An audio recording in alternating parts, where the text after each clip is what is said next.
The stakes are higher than they've ever been.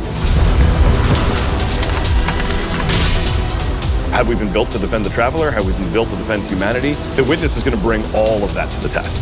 What is that?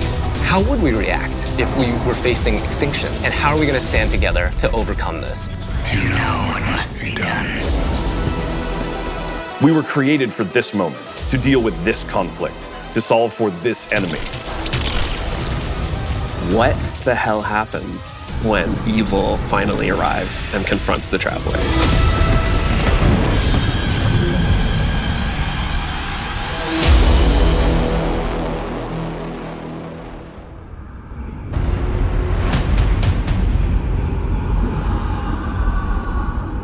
The Traveler is threatened.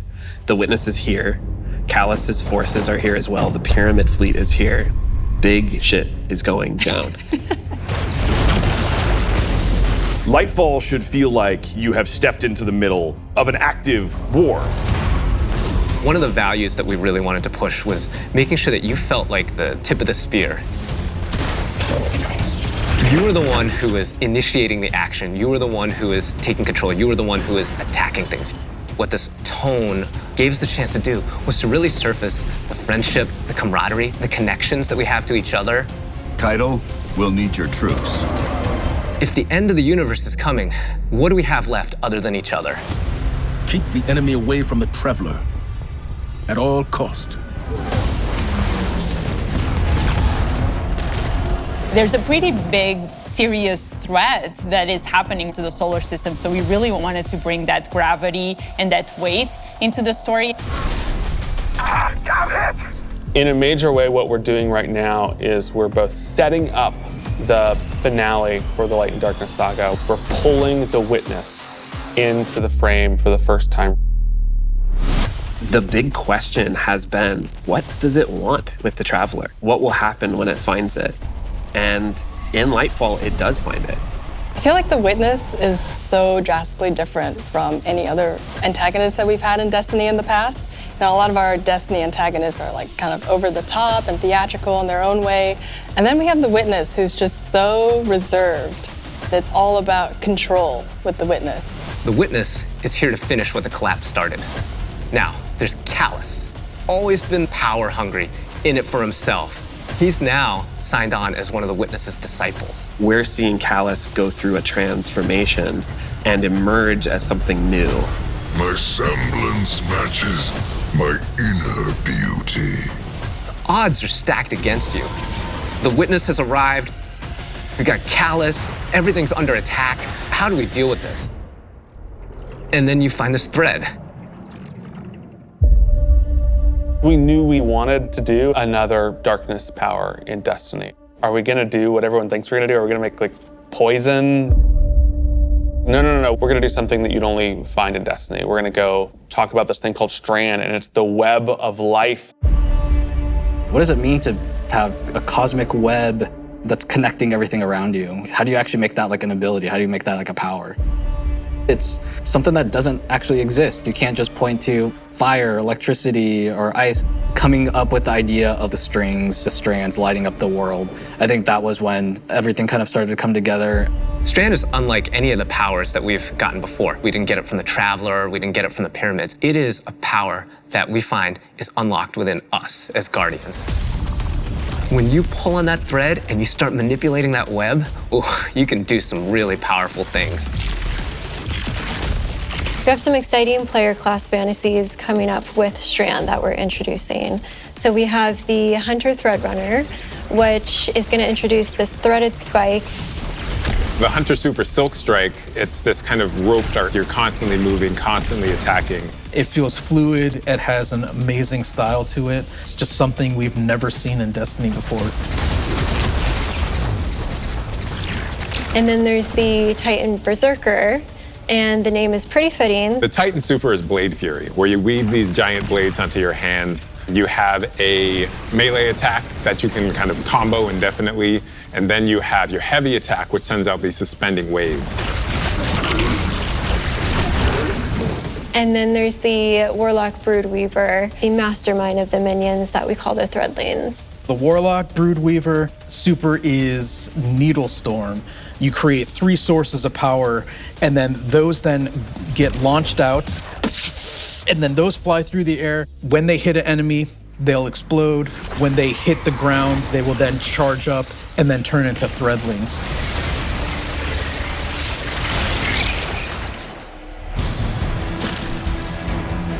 All the classes will have access to a grappling hook. When you select that, that takes up your grenade slot. It was a hard challenge because, like, how can you make this idea of swinging through the world equivalent to a grenade? And so designers came up with this idea of a grapple melee. The grapple melee is incredibly powerful. I grapple onto an enemy, which stuns them for a second. And then when I get there, I grapple punch, blow them all up, and start shooting, and then the unravel projectiles are flying all over the place. All that stuff coming together was magic for me. Oh my God, that's Destiny?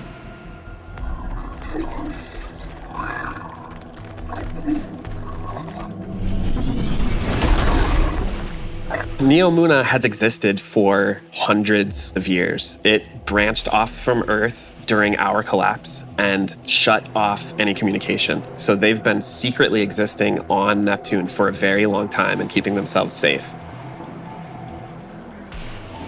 It was amazing to see how the concept artists made all of this beautiful art feel really fresh and new, but also a part of the Destiny universe. When you think about how to design Neomuna, like what's the architecture like? We're thinking of a lot of aerodynamic things, fins and sailboats. That informs us sort of the architectural form language that kind of looks unlike anything we've ever seen before. The high winds, strong pressure. We have that beach area where we show the sand is made out of diamonds. The whole terrain is following up into the beginning of the city.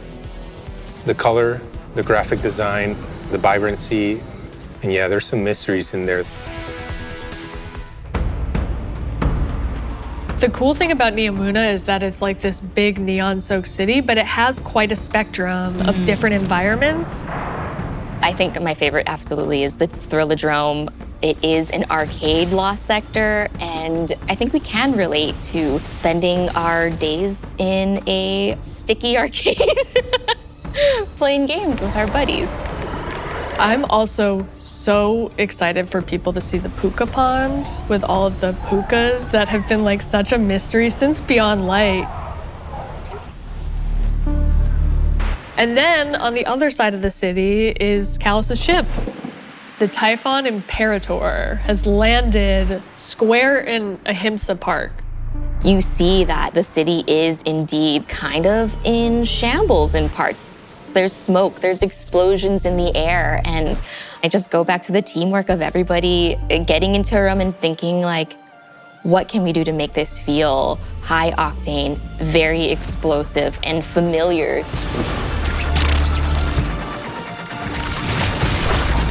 This is a city that needs the Guardians' help and needs their protection, and Callus is gonna do his level best to destroy it, and we're not gonna let them, and neither are the Cloud Striders. There's a lot new about Lightfall. We have this new location, and it has these new personalities that come along with it. They're defenders of this city, and they have new perspectives that we really haven't seen in characters in Destiny, and that's taking the form of the Cloud Striders, Nimbus and Rohan. I understand what's at stake, Lightbearer. Far better than you. Rohan is the grizzled old veteran who's too old for this shit. And Nimbus is the young rookie. Nimbus is learning on the job. Nimbus was definitely a favorite of ours to animate. They're so boisterous and fun-loving and a little smug, but super confident in their abilities. The Cloud Striders, bottom line, are cool. Nimbus, on your face!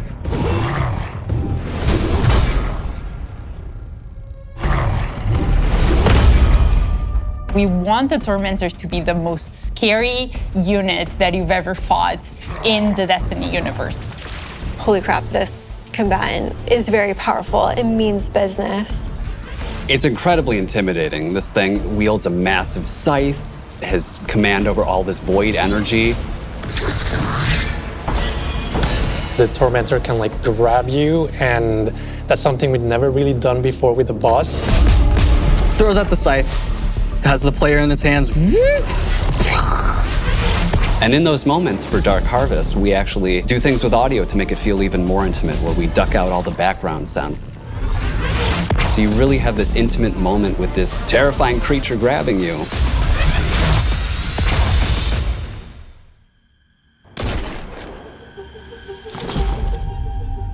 Lightfall and Season of Defiance are two sides of the Destiny coin.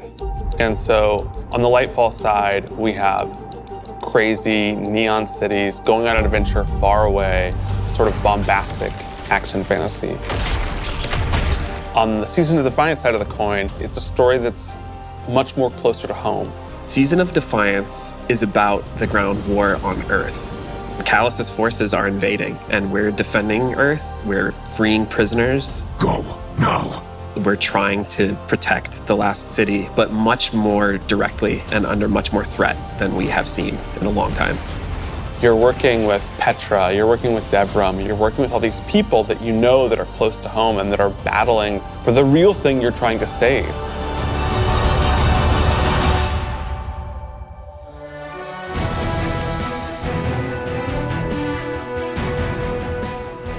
We have a lot of weapons and armor for players to earn, and I'm super excited to see what you've been working on. We have a couple of Strand exotics. The Warlocks are getting what's called Swarmers. They're these boots that will, on Tangled Destruction, create new threadlings at that location. Now they can either shoot it, or they can pick up a tangle and throw a tangle, and then that will also create threadlings.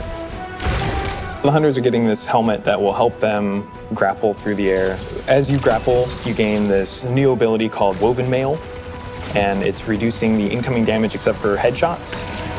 The Titans get boots that will augment an aspect that they have. The aspect itself will just send out a wave that will suspend enemies in front of their barricade after casting it, but the boots will split it up into 3 waves. Whenever they spin an enemy with these boots on, they also gain Woven Mail. So pushing the front line further and further by being tanky. I have been caught by those boots a couple times in our playtest.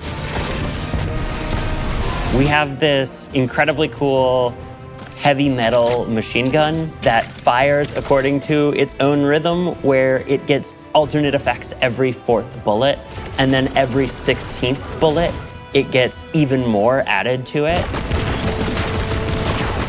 We have this pistol that will use advanced technology to find your enemies. And so suddenly you're not worrying about aiming, you're really worrying about surviving during the lock-on time. And it opens you up to consider your movement more than your aiming, being able to lock on to multiple guys in your field of vision and then just obliterate all of them was, I think, a moment where I kind of went, whoa.